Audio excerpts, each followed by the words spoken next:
بسم اللہ الرحمن الرحیم۔ میرا نام ڈاکٹر یاسر عرفات ہے اور میرا تعلق نمل کے شعبہ انگریزی سے ہے۔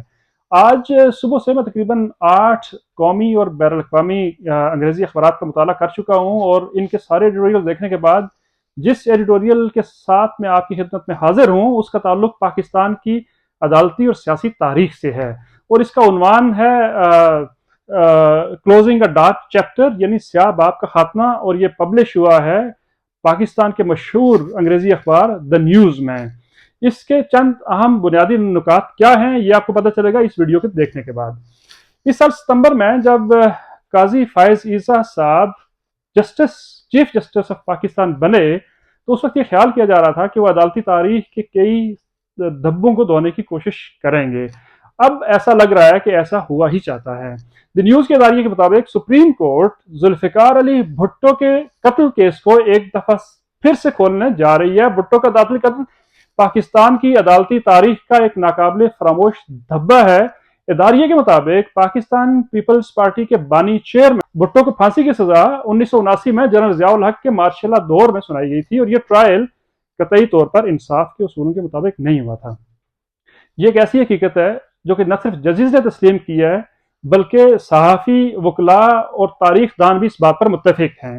بھٹو خاندان گزشتہ کئی دہائیوں سے انصاف کا منتظر ہے۔ اب انصاف دینے سے عدالتی تاریخ کی تو شاید کم نہ ہو، لیکن بھٹو خاندان اور ان کے چاہنے والوں کے یہ باعث راحت ہو سکتا ہے۔ ذوالفقار علی بھٹو کے 4 بچے تھے، 3 کو قتل کر دیا گیا ہے اور آج صرف ان کا ایک بچہ زندہ ہے۔ اس امر پر تقریباً سارے ہی لوگوں کا اتفاق ہے کہ بھٹو کا عدالتی قتل ہوا تھا، اور اس کا مداوع کم از کم تاریخ کے ریکارڈ کو درست کر دے گا۔ اگر چیف جسٹس اس کیس میں انصاف مہیا کرنے میں کامیاب ہو جاتے ہیں تو یہ ان کے لیے ایک تاریخ ساز فیصلہ ہوگا۔ بھٹو کا سیاسی کیریئر اس وقت ڈرامائی انداز اختیار کر گیا تھا جب مارشل لا کے نتیجے میں انہیں قتل کے مقدمے میں گرفتار کیا گیا، اور اس مقدمے میں شفافیت کا فقدان شروع سے ہی موضوع بحث رہا ہے۔ ٹرائل کے دوران سیاسی مداخلت، گواہان پر دباؤ اور جلد بازی میں دیا گیا فیصلہ انتہائی بنیادی مسائل سمجھے جاتے ہیں۔ بھٹو کے عدالتی قتل کے کیا نقصانات ہوئے؟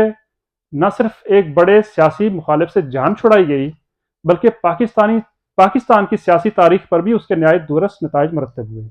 اس سے جمہوریت کے سفر کو دھچکا لگا، عدالتی معاملات میں سیاسی مداخلت کے در بھی واہ ہوئے، اور اس عمل کے نتیجے میں غیر جمہوری قوتوں کو بھی تقویت ملی۔ سوال یہ ہے کہ موجودہ عدالتی نظام اس تاریخی ناانصافی کا مداوع کر پائے گا؟